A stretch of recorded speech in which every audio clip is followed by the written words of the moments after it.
Estamos ao vivo.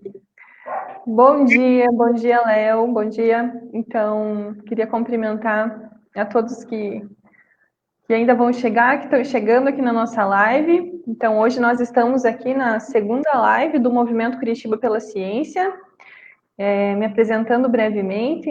Então, eu sou a Luciana Miller, eu sou a cofundadora aí do Movimento Curitiba pela Ciência, um movimento que surgiu muito com essa necessidade, a partir de uma necessidade, mas com essa vontade de aproximar um pouco mais as pesquisas que são feitas dentro das universidades, né, dos centros de pesquisa, com a população em geral, né, e também desmistificando um pouquinho o papel do pesquisador, do cientista, aí dentro do seu trabalho, realmente aproximando. Então, esse sempre foi o nosso objetivo, né, de gerar essa aproximação e de traduzir aí as pesquisas que são feitas nas mais diversas áreas, né, com palavras de uma forma que seja entendível, né, que a gente sabe que muitas vezes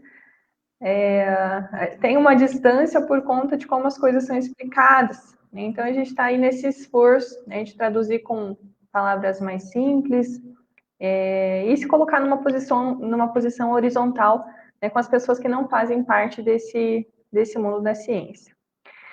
Então, eu queria cumprimentar o Léo e agradecer o Leonardo. Então, o Leonardo ele vai falar um pouquinho aí sobre a trajetória dele hoje, também sobre qual é o seu trabalho, né? Um pouco sobre a sua área de atuação também, sobre o impacto das pesquisas dele na sociedade e também cumprimentar as pessoas que estão aí do outro lado, né? Buscando conhecer um pouquinho mais sobre a ciência, buscando conhecer um pouco mais sobre o que é feito dentro dos institutos de pesquisa, dentro das universidades. Então, é importante, sim, que a gente esteja inteirado do que é feito, para que a gente possa propagar e também valorizar, né, as nossas instituições aí, principalmente públicas, né? Léo, bom dia, se apresente.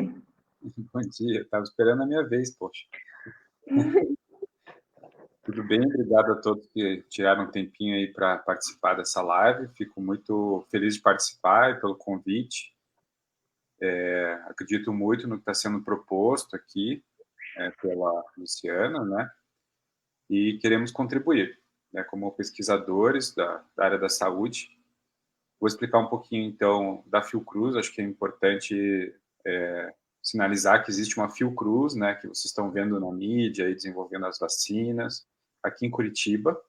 Ela fica na cidade industrial de Curitiba, dentro do campus do Tecpar, chama-se Instituto Carlos Chagas, e ela tem participado no diagnóstico do Covid, né? Então, ele tem contribuído para o diagnóstico, todo o diagnóstico da área da rede pública de saúde está sendo feita aqui, né, atendendo o Paraná, uma parte do Rio Grande do Sul, se eu não me engano, em Santa Catarina também, para dar o diagnóstico para essas pessoas que estão com risco da infecção, né, para dizer se elas realmente estão infectadas ou não. Então, eles estão trabalhando com 3 turnos, né, então, na verdade, não para esse diagnóstico aqui no Paraná. E a gente tem essa Fiocruz em Curitiba, onde a gente desenvolve pesquisas para a área da saúde. Então, a gente tem linhas de pesquisas bem legais na área de proteômica, ou seja, entender o papel das proteínas nos organismos. A gente tem projetos bem legais na área de células-tronco, né, ou seja, o uso de células-tronco para tratamento ou para pesquisa também. E a gente tem bastante também projetos na área de toxoplasmose, que é uma doença grave que ataca as pessoas também. A gente tem outros projetos interessantes na área de fungos também, que agora estão trabalhando com drogas para o tratamento desses fungos, além de uma área de desenvolvimento de tecnologias para a saúde. Então, falando um pouco ainda da Fiocruz, para entender qual é o papel da Fiocruz, a missão da Fiocruz é trabalhar em saúde, né? Seja em pesquisa, seja em desenvolvimento de tecnologias ou na produção. Então, a gente também aqui em Curitiba tem uma unidade produtiva que produz uma parte do kit diagnóstico que é usado em bancos de sangue. Então, quando você vai doar o sangue, essa bolsa de sangue, antes de ir para as pessoas, ela é testada, né? Esse kit é produzido aqui em Curitiba e é distribuído pelo Rio de Janeiro. E a Fiocruz do Rio de Janeiro, que a gente chama da nave-mãe, né, do quartel-general, A gente tem 2 unidades de produção, uma que é chamada de... Tem mais uma agora em desenvolvimento, mas é uma chamada Farmanguinhos, que produz muito dos medicamentos, então alguns para HIV são produzidos lá, se eu não me engano, né? E Biomanguinhos, que produz a maioria das vacinas que a gente utiliza, como a da febre amarela, por exemplo, é feita lá. E é tão importante essa produção que ela é referência mundial e o excedente dessas vacinas que a gente produz aqui no Brasil é doado para outros países que precisam dessa vacina também e não têm capacidade de produzir. Então, a Fiocruz tem esse papel de apoio à saúde pública, né, na sua missão. E isso é bem importante, que vai desde os medicamentos, como eu disse, desde a pesquisa, vacinas e produtos para a saúde pública sempre. Léo, acho que é interessante trazer essa questão que muitas vezes as pessoas não conhecem, né? Então faz parte do nosso Sistema Único de Saúde, né? Faz Isso. parte do SUS. Então você está falando da questão da saúde pública, tem essa conexão, né? De produzir vacinas, de produzir soluções na área da saúde para demandas do nosso país e ser distribuído a partir do SUS, né? Perfeito. Bem colocado. Então, a gente, na verdade, pertence ao Ministério da Saúde, né? Diferente das universidades federais ou estaduais, que pertencem ou participam do Ministério da Educação, né? A gente pertence ao Ministério da Saúde. Então, o nosso chefe é o ministro da Saúde, né? A gente tem uma presidente, que é a Anísia Trindade, mas ela está sobre a tutela do Ministério da Saúde. Então, a gente atende a demandas públicas. Então, todo ano, o Ministério faz uma lista de produtos ou necessidades que são importantes para a saúde pública, para o SUS. E a partir disso, os pesquisadores, os tecnologistas olham essa lista e tentam desenvolver soluções, então, para atender essas demandas. Certo? E aí é dentro dessas pesquisas que você atua, né? Então aqui a gente já começa falando sobre a sua formação, acho que dá para a gente puxar isso, né? Qual que é a sua formação e como que você hoje, né, trabalha dentro do ICC? Perfeito. Então, eu me formei em biologia pela Federal. Na verdade, eu entrei na escola pública no 2º grau. Sou formado em técnico em processamento de dados, né? Que era a profissão do futuro na época. Meu pai, visionário, me colocou nessa atividade. Foi muito importante, né, para minha carreira, porque eu tive a oportunidade de realmente exercer a profissão, ter meu primeiro emprego. Então, tudo isso foi importante para o meu crescimento profissional. E você é Mas eu aqui de Curitiba, né, Léo? sou natural de Curitiba, tá? Mas eu sempre gostei de pesquisa, sempre li super interessante, sempre achei super fascinante, lia o caderno da Folha de São Paulo, que tinha a parte de ciência sempre, era o que eu lia, e a parte de genética, e eu achei que eu queria ser um engenheiro genético na época, né? A gente não entende e acha que... Então, eu queria trabalhar com engenharia genética, que era a tecnologia do momento. E quando eu cheguei lá para estudar genética, a genética é matemática, né? Basicamente é matemática, e eu achei assim, bastante legal, mas não mexeu com o meu coração. Assim. E eu tive um professor muito importante, né? O professor Marco Randi, que ele dava uma aula chamada de Biologia Celular e Molecular. E essa disciplina, a gente sempre tem uma disciplina na universidade que mexe com a gente, né? Então, assim, ele me chamou muito a atenção, mas a linha de pesquisa dele era com toxicologia, que também não era minha área. E aí, mas eu acabei fazendo um estágio lá dentro do laboratório dele, e na época abriu aqui em Curitiba, então a Fiocruz veio para Curitiba e abriu o Instituto de Biologia Molecular. E eles estavam dando um curso de Biologia Molecular, que era o que eu realmente gostava, né? Então eu vim, fiz esse curso, né? Até hoje eu estou foi o professor Estênio que me aceitou no meu primeira iniciação científica, que hoje é meu líder de grupo, né? Então ele sempre me aceitou, sempre me teve sob sua tutela, né? Que foi muito importante. E eu posso dizer que ele foi o cara que me ensinou tudo sobre biologia molecular.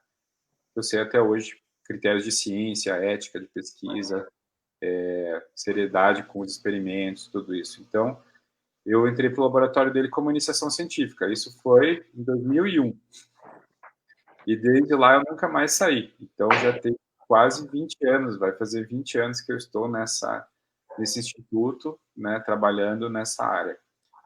E na época, o doutor Stênio trabalhava com o CRUZ, ele trabalha ainda, né, a principal linha de pesquisa dele, mas ele trabalha com o desenvolvimento de algumas ferramentas de biotecnologia para isso. Então, eu entrei nesse projeto dessa maneira, e aí fui construindo algumas tecnologias lá dentro, e depois no meu mestrado eu fiz uma pesquisa bem básica, bem interessante também, mas eu queria uma coisa aplicada, e daí vem um pouco daquilo que a gente vai percebendo, né? Então, eu sentia muita falta de resolver problemas de saúde, de realmente solucionar problemas de saúde mesmo, de entender qual que é o problema verdadeiro, né? Então, com isso, eu migrei para um outro laboratório, né, que é o Laboratório de Genômica Funcional, com a orientação, na época, do Dr. Michael Krieger, que eu comecei a trabalhar na área de desenvolvimento de kits de diagnóstico mesmo. Então, o Instituto Carlos Chagas teve um projeto muito importante aprovado, que se chamava Indi Saúde, e nesse projeto era muito legal, na verdade, porque era o desenvolvimento de insumos para a saúde. Então, várias universidades, a Fiocruz de Recife, a UFPR do Rio Grande do Sul, várias universidades se envolveram numa rede virtual para desenvolver tecnologias para a saúde, ou seja, que iam desde anticorpos, desde proteínas, de kits de diagnóstico, de kits de leitura, e foi uma empreitada muito bacana, da qual até hoje os meus colaboradores que eu conheci na época são as pessoas que eu trabalho até hoje, né? Então, o que a gente fez, né? A gente obteve muitas patentes, muitos produtos para a saúde básica, que eram todos importados. Então, isso é uma coisa muito importante, é um outro papel da Fiocruz, né? Ela tenta sempre diminuir a dependência de produtos importados. Então, tudo aquilo que a gente produz internamente, a gente gera uma autonomia para o país, né? Então, isso ficou muito claro agora, né? Porque quando tudo parou, a saúde, a pesquisa, né, continuou, a pesquisa em saúde continuou, o desenvolvimento de tecnologias em saúde continuou, né? Um outro exemplo, assim, pareado, seria a Caixa, né, que é um banco público, continuou, né, fazendo sua atividade. Então, esse papel estatal, vamos chamar assim, né, de Fiocruz, né, de saúde, ele é muito importante para que a gente não fique dependendo das tecnologias externas quando tem um problema dessa magnitude, né? Bom, mas voltando à minha carreira, então, aí eu comecei a trabalhar nessa área de desenvolvimento, então eu tenho várias patentes, né, 3 nessa área. Deixa eu só resgatar, né, como as pessoas que convivem, que trazem oportunidades e também as pessoas que inspiram a gente nessa trajetória, né, são importantes aí para as decisões, né? Você citou algumas pessoas aí no início, né, da carreira, e eu vejo que é assim, né, dentro das universidades a gente tem muito disso. No último dia da ciência do pesquisador, nós fizemos uma atividade junto com o pessoal da assessoria de comunicação da UTFPR, e nós lançamos lá para os alunos comentarem, né, sobre pesquisadores, orientadores, né, que inspiraram, né, ou que eles foram gratos aí de alguma forma durante a jornada. E a gente teve mais de 100 comentários, né? Então, esse impacto ele é tanto para a sociedade, mas de maneira muito direta, né, com os alunos que convivem, que podem aí de certa forma ser inspirados, né, ou são atingidos, né, por essas oportunidades. Com certeza, essas pessoas, elas são as que geram oportunidade, né, para a gente, quais a gente se inspira e vê que é possível dar uma aula extraordinária, que é possível resolver um problema com uma tecnologia, que é possível sonhar alto e realizar, né, e ter uma patente. Então, eu acho que sempre essas pessoas, elas são alicerces, né, na nossa carreira, né, e a gente tem que buscar essas pessoas. Elas sempre vão trazer para a gente um aprendizado e um ganho que vamos carregar para sempre, né, na memória da gente. Então, fica aí uma homenagem a eles, né, já. Além, claro, né, sempre da família, né. Eu acho que a gente chega onde a gente chega com o apoio sempre da nossa família, né. Às vezes o apoio ele é contraditório, né, é o não apoio que empurra a gente na direção que a gente precisa ir, e às vezes o apoio permite que a gente também realize nossos sonhos. Então, a família é sempre importante em tudo isso. Eu não posso deixar de prestar essa homenagem para eles. Sempre.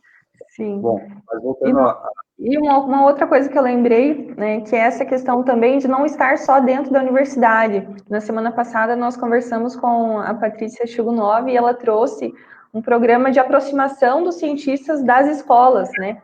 Então que essa referência ela pode ir além dos muros da universidade, né, e chegar a inspirar, inclusive alunos de escola pública, que é um programa, né, que aconteceu aí algumas edições e que seria muito bacana que acontecesse cada vez mais também, né, Léo? Isso. Isso é uma coisa importante que eu acabei esquecendo de falar no início, talvez nervoso, né? Mas a Fiocruz tem feito um programa muito importante como um todo, né? Todos os projetos internos, a gente tem que dizer como a gente vai retornar para a sociedade ou como vai divulgar esse conhecimento, que não seja só um artigo científico que só o par vai ler, né? Só outro pesquisador vai ler, né? Então, a gente tem sempre buscado extensão, né? Atividade de extensão e de divulgação científica, através de vídeos explicando a tecnologia de forma simples, para que pode ser usada. E esse projeto de extensão ele foi bem importante, né? Ele teve duas atividades. Primeiro foi a atualização dos profissionais da rede pública, ou seja, os professores que estavam lá há 20 anos dando aula não tinham oportunidade de fazer uma pós-graduação, de fazer uma atualização sem ter que pagar, né, que normalmente você tem que pagar. Então, a Fiocruz aqui de Curitiba fez um programa de extensão, onde a gente chamou esses professores e passou esses conceitos de DNA, de genética, de sequenciamento de DNA, proteômica. Então, ensinamos, né, não, ajudamos eles a aprender, na verdade, né, que esses novos conceitos para que isso fosse repassado, então, novamente para a população. Então, para aumentar sempre a qualidade do ensino, né? E outra atividade que foi importante nessa mesma perspectiva foi para os profissionais da área da saúde aqui, da Secretaria Municipal de Saúde. Então, também foi um programa de atualização, onde a gente deu diferentes aulas, seminários, explicando as nossas pesquisas, o que a gente estava fazendo, também para que eles tivessem essa oportunidade de se aproximar de novo, né, do que está acontecendo na área da ciência. Então, essas atividades são super importantes, são super bacanas, e a gente teve uma atividade que, infelizmente, o dia foi, acho que um dos piores dias que eu já passei de frio e chuva na vida, que a Fiocruz construiu um super stand na Boca Maldita e chamava Fiocruz na Rua, né, essa atividade. Então, a gente tinha diferentes experimentos, né, a gente também se associou com o Museu da Vida, então tinha um monte de atividade para as crianças, explicando diferentes conceitos, foi uma coisa super bacana. Só que no dia choveu tanto que as pessoas nem estavam embaixo do guarda-chuva, assim, não conseguiam nem olhar para ver o stand lá, né? Então, foi muito legal, mas foi uma pena que o dia não deu certo, né? Mas foi uma atividade muito importante. Então, a Fiocruz também tem essa atividade de extensão. Então, se alguém está ouvindo aí, tem interesse, a gente tem, né, essa oportunidade e a gente faz isso com os pesquisadores, todos participam, quem pode, colabora, dá uma aula. Então, fica já o contato aí, né? Quem quiser tem lá a nossa área de extensão, está no nosso site, cc.fiocruz, e vocês dão uma pesquisada lá. Muito legal fazer isso. Bom, resgatando então, você disse que você queria muito atuar em soluções, né, na área da saúde, e aí, como que você foi trilhando, Léo, essa jornada, e como que o curso de pós-graduação na UFPR, até você chegar hoje, né, a pesquisador no ICC? Então, aí, realmente, eu fiz meu mestrado na Fiocruz, por mais que eu estivesse aqui, eu fiz pela Fiocruz, e depois o doutorado eu fiz pela UFPR, né, pela pós-graduação em Biologia Celular e Molecular. As escolhas estão ligadas a sempre esse alinhamento, né, do que você vai fazer tem que estar alinhado com essa pós-graduação, né. Mas foi a oportunidade que tinha de concorrência de bolsa, né, a gente como até ter um cargo, né, ou ser contratado por uma empresa ou passar num concurso, a gente vive de bolsa, né, que é sempre um desafio. Dei muita aula de inglês na minha vida para compensar essa falta de grana aí que faz. Então, é bastante desafiador, assim, nesse sentido. Mas eu digo que depois vale muito a pena, né? Eu sou muito grato, assim, todo dia quando eu vou trabalhar, porque eu sei que eu estou fazendo eu não vou resolver todos os problemas da humanidade, né? Mas talvez se eu resolver um pouquinho de talvez ajude a resolver um grandão e ajude muito as pessoas, né? Mas é interessante, né, até trazer essa questão, né, desses desafios, das dificuldades, até enquanto estudante de pós. Porque não existe uma seguridade social enquanto você é estudante de mestrado, de doutorado, né? Você não está dentro de uma carreira, então você não tem direitos trabalhistas. E veja a importância disso, né? Hoje, as pesquisas que você atua, né, em prol da saúde pública, né? Então, as pessoas precisam passar por uma jornada de muita resiliência, né? E postergando muitos planos, inclusive pessoais, para persistir, né, nesse objetivo. O bolsista ele não é reconhecido como profissão, né? Então, isso é bastante ruim, né, para as pessoas, porque elas não têm nem direito, às vezes, ao INSS, né? Eu sei que em países vizinhos eles já regulamentaram que pelo menos se recolha uma aposentadoria para essas pessoas, porque falando um pouco, né, do papel de pesquisador, o que eu faço hoje em dia? A gente escreve projetos, escreve artigo, planeja experimentos, mas quem efetivamente está na bancada, na maioria das vezes, claro que a gente vai, né, em alguns momentos, mas quem efetivamente está são os alunos, né? Então, e eles não são recompensados, né? O meu time sabe que eu tenho essa consciência, então eu tento sempre da melhor maneira ter uma contribuição, uma retribuição equivalente ao trabalho, tentar encontrar outros projetos, outras formas de remuneração para eles, mas é bastante desafiador mesmo, né? Porque falta realmente esse reconhecimento de que esse mestrado ele está exercendo uma atividade profissional, né? E que isso conte para a carreira, né? E, por exemplo, no concurso não conta. Fazer mestrado e doutorado, você trabalhou 6 anos, não conta. Não conta como atividade profissional. Então, esses ajustes precisam ser feitos, né? E é bem desafiador, né? Pensar um pai de família, como que ele sustenta uma família com R$ 1.200, né? Ou um doutorando, né, com R$ 2.200, uma pessoa que vem de fora, tem que pagar aluguel, alimentação, tudo isso. Então, por isso que eu agradeço a minha família, porque elas estavam aqui e eu pude contar com essa guarita deles, né, em todo esse período que eu era bolsista. Claro que eu sempre corri atrás do meu, né, nunca... sempre fiz minhas correrias, né, dando aula, dando o que eu podia fazer, para tentar realizar meu sonho, que era ser pesquisador, né.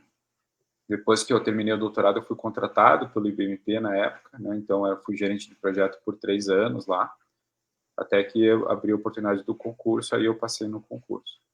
Daí eu virei pesquisador em saúde pública mesmo, da Fiocruz, que era o sonho. Quase 15 anos depois que eu entrei lá. Então é uma carreira longa, com certeza. Mas todas são, no fundo, né? Se você for olhar bem. Sim, mas aqui com suas particularidades, né? A professora Maria Cristina, que participou da nossa última live, comentou aqui, falou bem isso, não há suporte.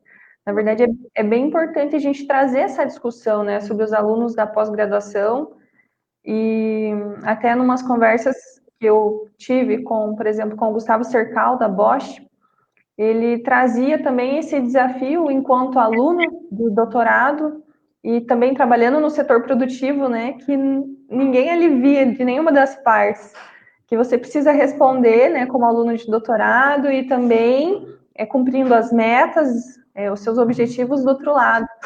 Então, a partir do momento que a gente olha, né, para a importância dessa maior integração das pesquisas com o setor produtivo, com a saúde pública, como a gente precisa olhar também, né, para os alunos aí com uma atenção maior, inclusive ressignificando aí várias questões, né? Eu tive pessoas que fizeram entrevista, por exemplo, e quando eu falava, a bolsa é de R$ 400, daí a pessoa falava, eu vou trabalhar, desculpa, eu vou vir aqui de graça, mas eu venho menos horas, eu tenho que cumprir minhas horas de estágio, e eu vou trabalhar na loja que eu já trabalho, que eu ganho muito mais dinheiro. Então, ele é uma pessoa, era excelente, né? Tanto é que ela tinha sido selecionada num monte de entrevista entre todos, mas ela não podia porque ela tinha essa atividade. Então, também quantos talentos a gente não perde por não poder oferecer uma condição melhor para essas pessoas, né? A Fiocruz tenta, né? A gente oferece o fretado, né? O ônibus, então a pessoa vem em volta, né, de ônibus de forma gratuita e o almoço. Então, essas duas coisas, elas têm um efeito, né? Se você for fazer aí, dá um trintão por dia, aí, mais ou menos, vintão por dia. de economia para a pessoa, e a gente já teve casos que a única refeição da pessoa era o almoço lá. Então, mas a gente fica feliz, né, de manter isso e contribuir para que isso seja mantido. E é o que a gente consegue fazer, né, dentro das regras que são impostas. Mas, sim, essa discussão é importante, porque esse grupo de pessoas levam a pesquisa, né? Então, a gente tem que, de alguma forma, ter capacidade de remunerar elas adequadamente pelo que elas estão fazendo, né? Sim. Aqui a gente trazendo essa questão dos desafios, né, já trazendo essa discussão, né, os desafios desde enquanto estudante de mestrado, doutorado, e já trazendo um pouquinho para a perspectiva da ciência, da pesquisa, Léo, e também concluindo o assunto que você estava falando aí sobre a sua formação. Então, quais são esses principais desafios hoje na ciência, na pesquisa que você enxerga? Eu vejo, falando um pouco, né, de recursos humanos, né, eu vejo que ainda é muito difícil que as pessoas sejam contratadas, né, ao final, a não ser que elas tenham, pelo menos na área da biologia, né, passem no concurso, porque não temos a falta de empresas de biotecnologia, né, no Brasil. Então, a gente ter a oportunidade, talvez, de gerar também esse parque industrial brasileiro, ele é muito importante, né, em Curitiba, para que a gente consiga absorver essas pessoas, porque a gente não está formando uma pessoa, a gente está formando uma pessoa que passou por um rito de mestrado, um rito de doutorado, escreveu pelo menos 200 páginas e publicou artigos para ter seu diploma. Então, é uma pessoa que está treinada, né? E aí vem o desafio, né? São os dois desafios que eu sempre vejo, né? Que é por que a pessoa não é contratada, né? Será que a pós-graduação está alinhada com a indústria, com o que a indústria procura? Será que realmente a gente está formando pessoas, elas têm disciplinas e treinamentos que são alinhados com o que uma Merck do Brasil, uma BD, uma QIAGEN do Brasil tem interesse? Né? Não que a dissertação tenha que ser, não possa ser de pesquisa básica, mas as aulas, né, os treinamentos, será que são alinhados com a necessidade do mercado?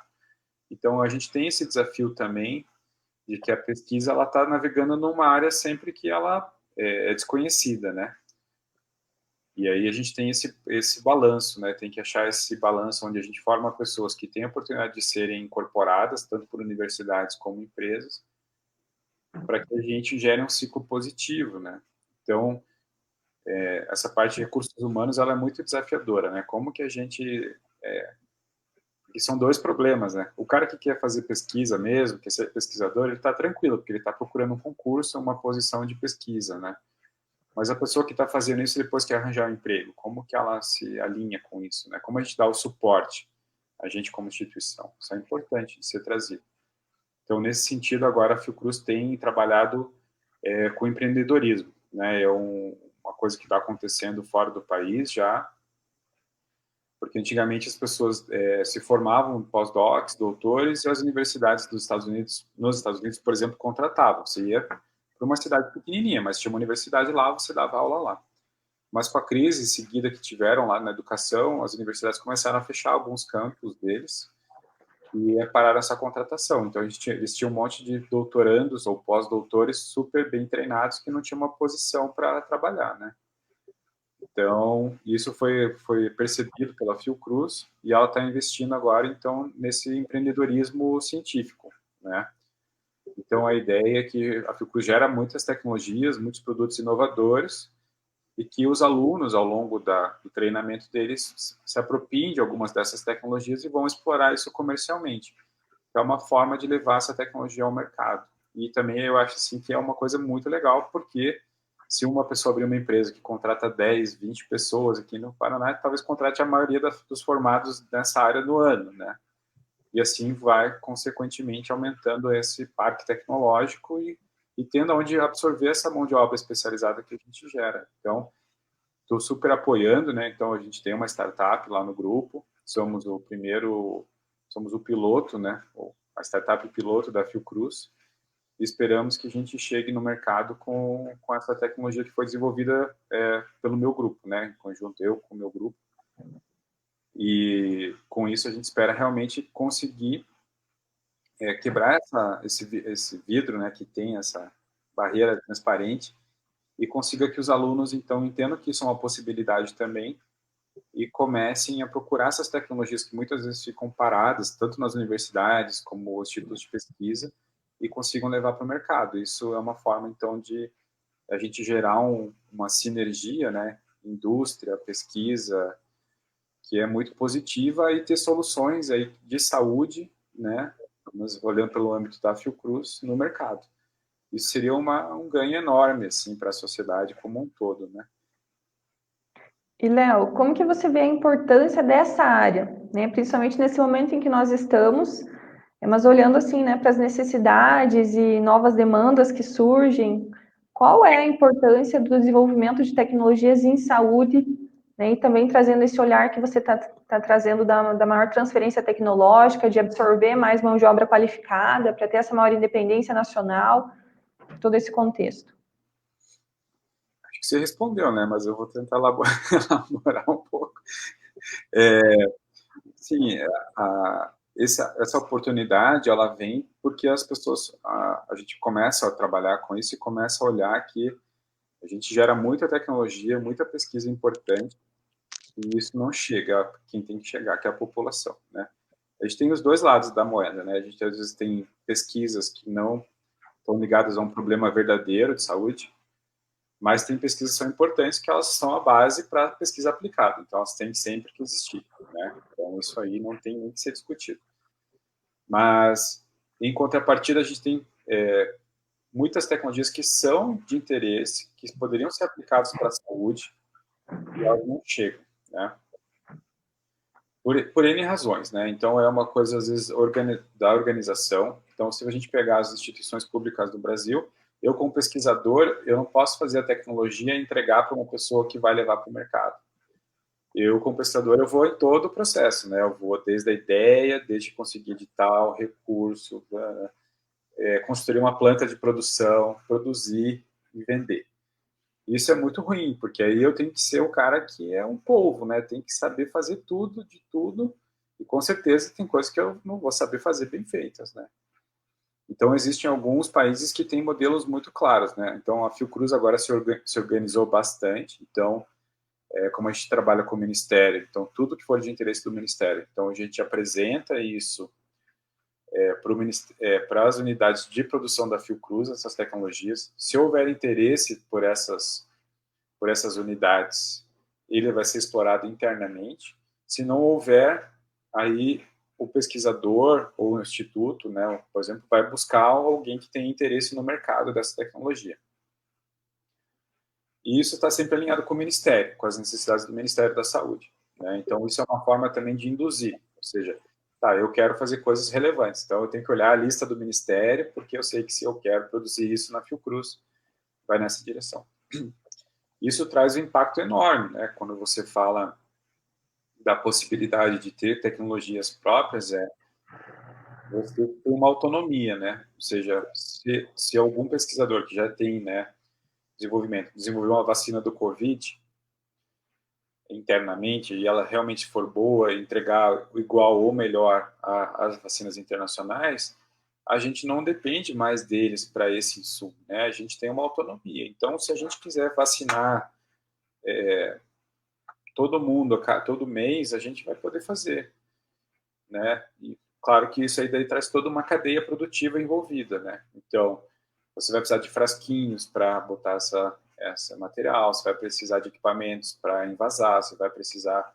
E isso tudo, recursos humanos, distribuição, caminhões, logística, tudo isso é fundamental. A gente tem a sorte que a gente já tem essa rede estabelecida, né? Então, com outras doenças que a gente teve, foi se estabelecendo cada vez mais essa rede. Mas o SUS hoje é a maior rede, talvez a maior rede de logística do país, né? Porque você consegue ter um posto de saúde lá no norte, no Amazonas, que recebe o remédio que o cara precisa, né? Claro, muitas vezes falha, né? A gente também não é perfeito, né? Não vamos também ser hipócritas. Mas na maioria das vezes ela atende a necessidade, vacina aquelas pessoas, né? Então, a gente tem essa permeabilidade, essa capilaridade do SUS, que ela é em todo o país, atende todos os municípios, todas as cidades. E isso é uma vantagem, né? Se você pensar países que não têm isso, eles vão sofrer muito agora nessa campanha de vacinação. Então pode ser que a gente comece depois com a nossa vacina, mas provavelmente a gente vai terminar antes, porque a gente já tem todos esses processos estabelecidos. Então, não é só a tecnologia, né? A tecnologia em si, ela é uma tecnologia, ela não é nada. Mas o contexto que ela traz, que ela pode participar, né? Ela que vai trazer o impacto. Então, se a gente desenvolve uma tecnologia que é super legal, né? Sei lá, a gente fez o telescópio Hubble aqui, né? Para ver planetas. Mas eu não tenho como botar isso no espaço, que é a realidade atual. Isso não tem ganho nenhum para a sociedade, porque eu não tenho como produzir isso, eu não tenho como fazer isso crescer. Então, acho que todo esse alinhamento é importante, essa visão macro de entender, olha, o Ministério precisa disso, a gente consegue produzir dentro da Fiocruz, ou tem um parque industrial, tem uma empresa que poderia produzir esse fármaco aqui no país. Isso tudo ajuda a gente a criar uma cadeia positiva, né, de inovação. E, claro, entender quais são os problemas da população, né? Então, não adianta nada eu fazer uma vacina para uma doença que nem circula aqui, né? Então, tem algumas doenças que não existem aqui. Então, a gente também tem que olhar para esses problemas que são regionais. Então, vou dar um exemplo, né? O sul do país. O sul do país não tem nenhuma... tem leishmania, obviamente. Leishmaniose é importante no Rio Grande do Sul. Mas as doenças do sul do Brasil são câncer, são diabetes, são doenças de primeiro mundo, né? A gente não tem doenças, malária aqui. A gente raramente tem dengue aqui. Então, tudo isso tem que levar a gente para desenvolver coisas que resolvem o problema do sul do país, né? Que são uma população que, se não tiverem dentro do sistema SUS de soluções, da Fiocruz de soluções, a gente vai deixar essas pessoas descobertas, elas vão ser sempre dependentes de tecnologias externas. E ficou muito claro nessa pandemia, né, que a gente precisa ter indústrias que produzem insumos básicos, né? Faltou máscara, faltou luva, faltou jaleco, e a gente depende da importação desses materiais. Faltou respirador. Então, de alguma forma, a gente realmente tem que se organizar para que as nossas indústrias sejam capazes de atender isso num outro momento. E faltou remédio, né, também. Então, eu vejo que foi uma fala de uma pessoa importante, né? Ele falou, depois que isso passar, todo mundo tem que sentar, né, e conversar de como vai estabelecer isso, né? Então, provavelmente a Fiocruz vai ter um papel importante nisso, de ter já um pipeline de produção desses pronto para atender uma nova pandemia que vem, que pode ser que venha daqui a 10 anos, pode ser que a gente não veja na nossa vida, mas que nossos filhos vejam, né? E realmente estabelecer esse parque industrial de saúde, porque não podemos ficar sem insumos básicos, não podemos ficar sem máscara, não podemos ficar... quanto que a gente afetou a economia, né? Por não ter isso estabelecido. Né? Então, eu vejo que essas oportunidades, então, de ter pessoas que vão empreender e falar, poxa, faltou máscara, eu sou um aluno de doutorado, eu vou fazer uma máscara barata, nova, que tenha a qualidade de uma N95 para atender uma demanda do mercado, e esse vai ser meu doutorado, e eu vou fazer uma startup disso. Então, isso é fundamental, né? Essa visão de necessidade, aplicabilidade e pesquisa, se ela está associada, ela é disruptiva mesmo. E não é botar né, fazer um carro elétrico do Tesla ou botar um foguete no espaço. Isso é muito legal, dá muito dinheiro. Mas é você resolver um problema desse, que você vai realmente ter um papel social e fundamental significativo. Muito bom, Léo. E dentro dessa questão das tecnologias em saúde, acho que todo esse panorama que você traz, ele é extremamente importante, né? Que ele traz a importância aí da conexão, né, das pesquisas com demandas reais, dessa maior integração com o parque industrial, mas também olhando como as coisas são totalmente integradas, né? A gente está falando aqui de tecnologia em saúde, mas veja como você citou, né? Que Deus produziu um frasquinho que vai ser envasada a vacina, tem toda também a questão relacionada à logística de tudo isso, então isso impacta de uma maneira muito ampla, né? Então, as coisas são bastante integradas. E ao passo que a gente traz a inovação, a gente não está falando só do desenvolvimento de ciência, de pesquisa aplicada. Então, veja como que isso impacta, né, em cadeia, em uma outra, em vários outros setores, né? E a quantidade de mão de obra que isso emprega, novas oportunidades que gera, novos negócios que isso gera. Então, é realmente interessante. Mas trazendo um pouquinho aqui, Léo, para as suas pesquisas, né? Dentro dessa área de tecnologias em saúde, com o que você trabalha? Então, a gente já vai pensando aqui em encaminhar também a nossa live para o final. Tá bom. Então, com essa mudança, né, de cabeça que eu tive no doutorado, eu fui aprendendo um pouco, ter esse olhar mais macro, né, de necessidades e oportunidades, né. Então, a gente começou a ter alguns projetos um pouquinho diferentes, né, de diagnóstico, né.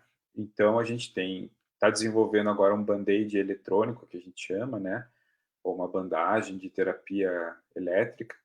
Então, a gente viu que os diabéticos tinham uma grande dificuldade de fechar algumas dessas feridas, né. Na verdade, eu tinha um porteiro do prédio lá, ele realmente estava sofrendo com isso, e a gente conversando e tal. E aí, debatendo com o grupo, com alguns pesquisadores que eu colaborava, a gente chegou nessa proposta, né, que até tem financiamento do PPSUS, que era de desenvolver um band-aid de eletroterapia, né. Então, a gente desenvolveu essa bandagem, a gente já está com os experimentos em animais agora encerrando, e ano que vem a gente deve começar a testar isso em humanos. Então, é um band-aid eletrônico que a gente cola isso na pele da pessoa e ele aplica a terapia autonomamente. Então, isso dá uma liberdade para a pessoa e nosso entendimento é que isso ajuda realmente no fechamento dessas feridas diabéticas que são graves, que levam às amputações e assim por diante. Então, isso tem uma patente, né? Isso depois vai ser utilizado para ser produzido, a gente espera, para alguma empresa que já faz esse tipo de gases hospitalares, então seria nosso cliente. Então, isso e talvez vire uma startup, né? Então, eu estou induzindo algumas alunas a assumirem essa startup aí também. E o outro projeto que a gente está olhando, está fazendo um kit diagnóstico bem simples, eu não posso dizer qual que é o biomarcador, mas é uma dúvida muito comum, né? Os pais de família que têm filhos, ou a gente mesmo, vai às vezes no médico e o cara fala que é uma virose, e aí te dá um monte de coisa para você tomar. E não que seja uma maldade do médico, né? Ele realmente não tem como, ele consegue com sintomas diferenciar, mas ele não tem uma certeza absoluta. Então a gente está desenvolvendo um teste rápido que a pessoa, quando chega no posto de saúde, já fala, eu estou me sentindo assim, então já faz esse teste rápido e ele já disse se é um vírus ou uma bactéria. Isso para o médico já é do água para o vinho para ele dizer qual é o tratamento que ele vai aplicar para você, né? E isso tem um impacto na sociedade enorme, porque hoje em dia um dos maiores desafios são as resistências, né, aos antibióticos. Então você tem aí essas superbactérias que eles chamam, né, na mídia, as bactérias que são imortais, que pode tratar com qualquer antibiótico, ela não vai morrer. E isso vem do mau uso dos antibióticos, né, seja quem recebe antibiótico como quem prescreve antibiótico em excesso. E aí, com essa plataformazinha, a gente já economizaria alguns antibióticos, né? Porque realmente, se é um vírus, você não precisa tomar antibiótico. Então, você poderia ir para casa e com uma certeza, né? Meu filho realmente está com uma virose. Não, realmente ele está, então, porque você fez um exame. Então, esse é um projeto bem legal. A gente espera que isso está na fase inicial, está na prova de conceito ainda, mas também que vire um produto, que é um produto importante. A gente também tem uma outra colaboração com a UTFPR, né, um projeto bem importante de identificação de resistência também ligado a bactérias. Então, a gente tem uma plataforma que diz se a bactéria é uma superbactéria ou não em tempo real. Então, quando a pessoa vai para o UTI com essa suspeita, a gente consegue monitorar e ver se o antibiótico está fazendo efeito e pode mudar esse antibiótico muito mais rápido. Hoje em dia demora em torno de 36 horas para saber se tem essa resistência ou não, a gente consegue dar isso em torno de 4 horas já, essa resistência. Então, é um projeto que a gente está colaborando com o Pequeno Príncipe e com a UTFPR. Né? Está ainda na fase inicial também.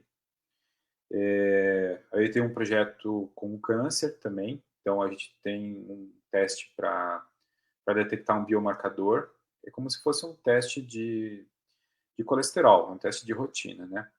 Que isso dá muito problema quando a gente fala com os médicos, porque a gente não fala qual é o câncer, nem onde que ele está, mas a gente fala que tem um câncer. Mas isso é uma coisa legal, porque se for incorporado, por exemplo, no SUS, isso tem um impacto financeiro enorme. Se você pega a doença no final, você vai gastar em torno de R$ 250.000 para tratar essa pessoa e a chance de sobrevida dela é mínima. Agora, se a gente pega esse câncer bem no início, a chance de sobrevida da pessoa chega a ser 99%, além de custar em torno de R$ 5.000 para fazer esse tratamento. Então, a gente traz uma economia enorme para o Sistema Único de Saúde, porque lembrando que todo tratamento que é de alta complexidade é feito no SUS. Toda cirurgia de alta complexidade é feita no SUS. Raros são os hospitais privados que fazem isso. Então, a gente teria uma economia muito grande. Então, a gente está trabalhando com um instituto de pesquisa privado, que chama IOP, para o desenvolvimento, finalizar o desenvolvimento dessa tecnologia, e a gente está bem empolgado, que talvez seja a primeira tecnologia da Fiocruz nesse programa de empreendedorismo aí que eu estou comentando. Estamos tentando, né? E que mais que eu tenho de projetos? Eu tenho colaborações, óbvio, né, com o pessoal do Recife, mas esses são os projetos que estão com algum financiamento, ou seja, eu considero oficiais e que o grupo está trabalhando efetivamente, né? Muito bom. Eu realmente fico inspirada, né, de ouvir e também de ver o como que esses diagnósticos, né, que você cita, mais certeiros, né, podem melhorar de maneira massiva, né, a qualidade de vida da população, mas também utilizar o dinheiro público de uma maneira mais eficiente, auxiliar, né, com relação à rapidez do diagnóstico para aumentar a expectativa, né, de vida, a recuperação das pessoas. Então é muito bacana, extremamente importante, com certeza. Léo, para a gente fechar então, se você pudesse falar três coisas, né? O que você acha que poderia ser melhor nesse aspecto da ciência, de pesquisa, de transferência tecnológica, mas também deixando um recado final para as pessoas, né? E como que elas podem apoiar, né, da sua maneira, para que esse tipo de questão, de pauta relacionada ao fortalecimento da ciência, da inovação, da transferência tecnológica, né, esteja cada vez mais forte no nosso país, né? Como que as pessoas podem, da sua maneira, auxiliar que isso tome força? Difícil essa pergunta. Eu vejo assim que eu sei que as pessoas se frustram muito porque elas gostariam que as coisas fossem mais rápidas, né? Eu imagino que uma pessoa que está em uma situação de doença, ela quer realmente uma solução o mais rápido possível, e daí é uma pesquisa que demora 10 anos, uma vacina que não chega, né? Então, essa frustração, eu entendo, né? Ela faz parte. Então, a mensagem que eu deixo é que é, existe a necessidade sempre de que se façam as coisas com rigor científico, né?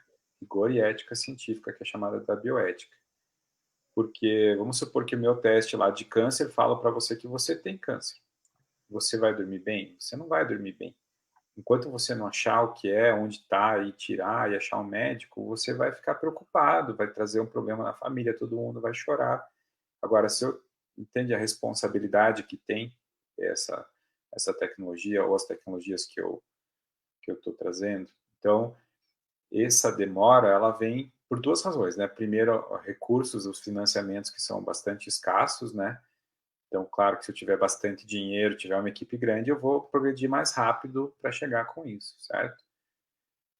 Mas vem do outro lado, que é do rigor, da gente realmente demonstrar o que a gente está propondo, certo? Que ela realmente funciona para que você, quando tem esse resultado em mãos, você fique tranquilo e tenha certeza de que o que você está fazendo é positivo, que você vai encontrar e vai se curar, né? Essa questão da confiança, né? Da reputação que a tecnologia tem que criar e tem que trazer, ela vem inicialmente através da ciência, através de testes, da pesquisa, da demonstração da tecnologia e assim por diante. E esse passo ele não pode ser pulado, né? Porque a gente já enfrenta hoje, né, as pessoas que são contra, aparentemente tem muito mais voz do que as pessoas que concordam hoje em dia. Então, qualquer coisa que traga uma quebra de reputação, da ciência, ela é muito negativa. Então, eu sei que essa frustração vem. Então, o que que eu proponho sempre, né? Leiam, né? Leiam o caderno da ciência da Gazeta do Povo, leiam, se informem, entendam o que que é aquilo, aqueles conceitos, né? Tentem achar. A própria Super Interessante faz um papel importante nessa coisa da divulgação do conhecimento, de entender essas tecnologias, né? Esses conceitos, entender como eles funcionam, para que a gente tenha poder, né? Quem tem informação está empoderado para tomar as decisões. Então, e de entender aquilo. A gente, como Fiocruz, eu vou até assumir um papel, a gente está buscando, principalmente com essa pandemia, buscar alternativas, né? Tem N iniciativas de produção de de teste diagnóstico para COVID, tem a própria produção da vacina. Tudo isso a gente, como Fiocruz, está tentando buscar para sanar essa situação, né? Então, esse apoio institucional, né? Essa busca de apoio, de entender, de apoiar, né? Ah, o pesquisador, sei lá, quer levar uma amostra aqui de avião. Não, vai lá, cara, você é da Fiocruz. Esse apoio da sociedade, ele é importante para que as coisas cheguem para a gente. O pesquisador da Fiocruz está precisando de uma incubadora, mas tem lá uma fulano lá do laboratório. Não, vai para a Fiocruz, porque eles estão trabalhando com essa área lá. Não podemos atrasar com esse insumo para eles. Eles têm que chegar rápido, porque isso vai beneficiar a saúde como um todo, entende? Então, eu acho que ter essa informação, a consciência do que está acontecendo, ela vem da leitura, de buscar isso. Hoje em dia o YouTube é muito importante nessa propagação do conhecimento, também negativo, mas também positivo. Então, essa fica a mensagem, que foi assim que eu fui me apaixonando, fui me envolvendo com a ciência, com a tecnologia, e eu recomendo, então, que seja feito dessa maneira, né? Então, é isso que eu acredito. E que tem Muito paciência, bom. que vai chegar, é só a gente ter um pouquinho de paciência. Acho que a mensagem principal é confie na ciência, né? Todo esse método científico, esse rigor científico, ele é feito para a segurança da população, né? Para a segurança das pessoas. É. E a gente precisa entender, né? Dar toda essa credibilidade que a ciência precisa, defender, também, né? Ser aí, fazer a advocacy por mais recursos, por mais atenção para essa área, né? Sim. O Estado de São Paulo faz um papel bem importante, né? 1% do lucro sempre das empresas é voltado para pesquisa, né? Então, eles estão muito à frente nessa parte lá. Aqui a gente não tem isso, aqui no Paraná ainda. E eu acho que isso vem porque não se entende a importância. Então, eu acho que agora, nesse momento, fica muito claro qual é a importância desse 1% que se poderia colocar na ciência, né? E a gente ter mais velocidade para atender as pessoas, né? E com responsabilidade. Lembrando que isso veio do histórico passado, durante a Segunda Guerra Mundial, e que foram feitos testes em humanos, né? Então, a partir daquilo, ficou proibido esse tipo de testagem, até que se esteja num nível muito seguro da tecnologia, exatamente para evitar que a gente cause danos, porque a ideia da saúde é dar saúde, não gerar prejuízo em saúde, né? Muito bom. Bom, eu queria agradecer, Leonardo Fotti, né, pela sua disponibilidade de estar aqui conversando com a gente, trazendo essas discussões que são bastante fundamentais, né, em qualquer momento, mas nos dias de hoje aí que demonstram a sua importância, né, frente a esse momento que nós estamos vivendo. Né. E queria agradecer em nome do Movimento Cristã pela Ciência também a todos que assistiram, né, que compartilharam, e também dizer que vai ficar aqui disponível essa live, né, no Facebook para ser compartilhada também em outras plataformas, a gente vai colocar no YouTube depois. E né, acompanhem também, a gente deixa o contato e quem também tiver vontade aí de estar somando nessa pauta, né, que é a defesa da ciência, que é também melhorar essa comunicação, fazer com que as pessoas entendam sua importância, né, que a gente está aqui para se dar as mãos, né, para legitimar essa pauta e para ganhar mais espaço, né, o espaço que realmente precisa ter na nossa sociedade. E finalizamos então. Palavrinha final, Léo? Sim, desculpa, estou ficando sem voz. Quero agradecer também a todos que assistiram, né? Agradeço o convite mais uma vez e quero deixar bem claro assim que todos nós participamos como sociedade da ciência, né, e da solução em saúde. Seja quando a gente passa um álcool gel na mão, seja quando a gente usa máscara. Então, a mensagem para mim nessa pandemia é que todos nós temos responsabilidades positivas quando tomamos os cuidados necessários ou negativas quando não os fazemos. E todo mundo, né? Todo mundo participa. O cara que está dirigindo o caminhão com aquele material que vai ser usado para pesquisa ou para o desenvolvimento, ou a pessoa que está no postinho lá fazendo o teste, a pessoa que está na entrada do mercado medindo a sua temperatura, todos vocês estão trabalhando com saúde, estão cuidando da saúde da população. Então, se empoderem disso, né? E cuidem disso, porque e cobrem que isso seja uma coisa que continue, né? Que a gente depois que passe, claro que todo mundo quer que passe, eu também quero, né? Mas que esse cuidado com a saúde, com os outros, ele continue, porque isso vai trazer coisas melhores para a nossa sociedade e, consequentemente, para a saúde como um todo. Não são as grandes coisas que mudam, são as pequenas, somatório das pequenas coisas. Tá bom, gente? Então, também deixo aberto, né, minha porta para quem quiser conversar, perguntar, né, peço o contato para a Luciane. E a Fiocruz está sempre aberta, né, as pessoas participarem, verem o que a gente tem. Hoje em dia a gente está mais pelo site, né? Então, deem uma olhadinha no icc.fiocruz para entender o que a gente está fazendo, quais são as linhas de pesquisa, os pesquisadores que atuam lá e como a gente está combatendo, então, essa pandemia também. Tá bom? Muito bom. Obrigada, Léo. Desejo aí um bom dia a todos. E deixo aí também, né, o chat disponível, o meu contato pessoal. Quem tiver sugestões para as próximas lives de assuntos importantes nesse âmbito da ciência, da pesquisa, a gente está aí totalmente aberto também a sugestões. Um abraço e bom dia a todos. Obrigada mais uma vez, Léo.